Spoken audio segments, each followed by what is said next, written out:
Hi, I'm Rick Rheins, Senior Rabbi, Temple Sinai in Denver, Colorado. This week's Torah portion is Matot-Masei. It's a double Torah portion that will conclude the book of Numbers from chapters 30 through 36. So much in this Torah portion. It refers to the Matot, the tribes of Israel, and the Masei, the journeys of Israel, 42 stops through the wilderness until they got to the Promised Land. Now, the children of Israel were right at the border of the Promised Land, and they were starting to figure out who was going to be where. The tribes had cast lots and determined that this tribe will be in this part of the Promised Land and that tribe will be in the other.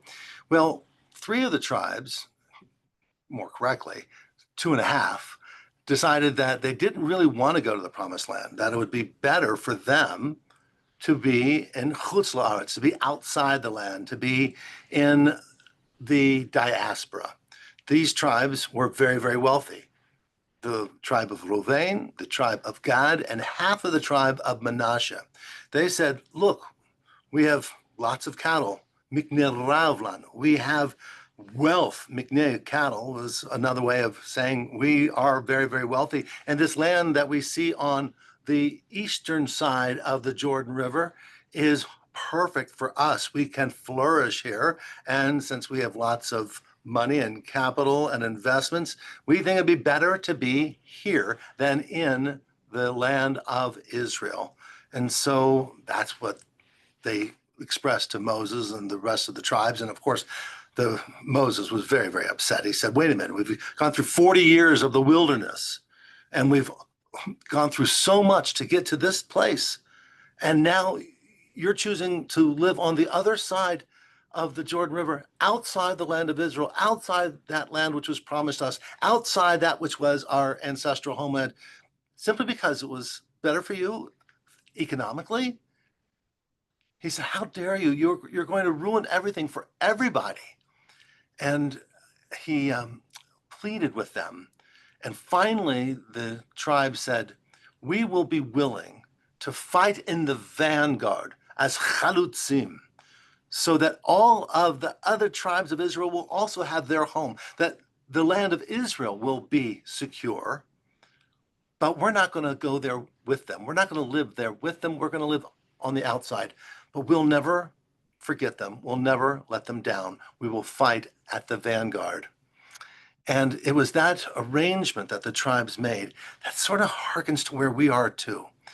Those of us who are fortunate enough to live in the United States of America, we have great security and we have accumulated wealth. Many of us feel very, very comfortable. At the same time, we look at our brothers and sisters in the land of Israel and know what they're coming up against on a daily basis, that the nations that surround them are dedicated to destroying them.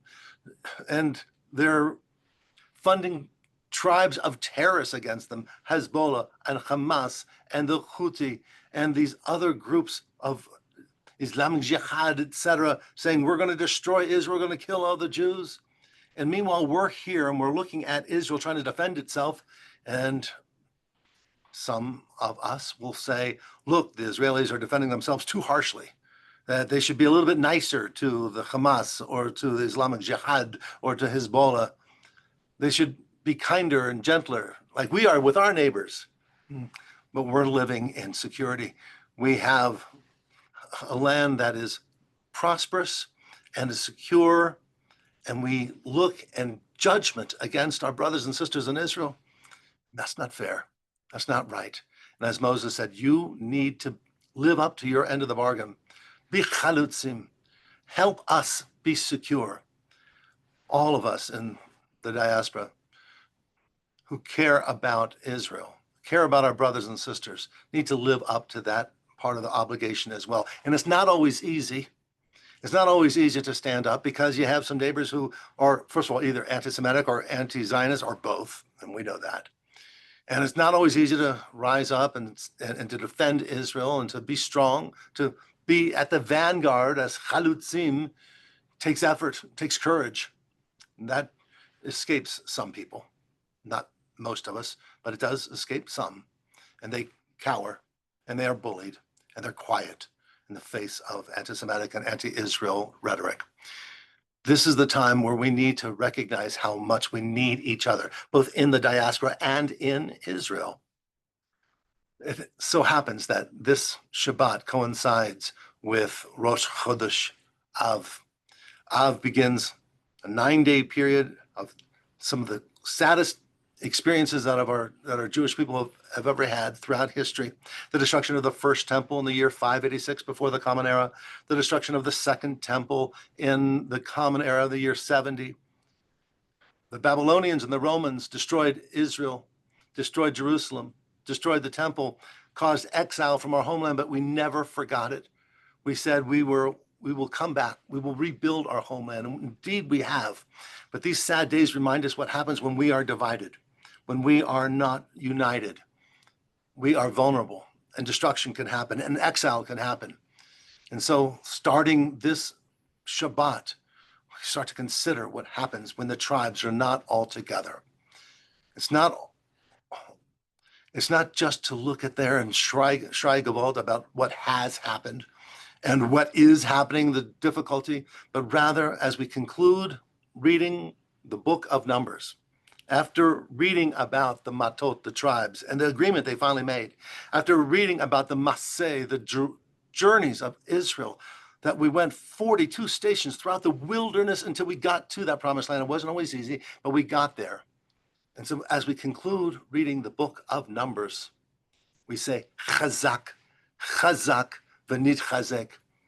Be strong and be of good courage. We won't let the bullies have their way with us. We've been there. We know what it's like to be silent. We know what it's like to not stand up for each other. We know what exile and destruction is about. Now we stand strong and proud. Not to say that everything that Israel does is perfect and wonderful and without criticism. That's not it. Throughout the Bible, we shared words of criticism for each other. Okay, fair. But we still stood as brothers and sisters, strong, to make sure that everyone is secure, that everyone feels blessed, that everyone can share in that goodness of the covenant that God has given to us. And so may it be that each of us stand strong with each other, whether we live in the diaspora or whether we live in Eretz Israel. Be strong and good. Chazak, chazak, v'nit chazek. Shabbat shalom.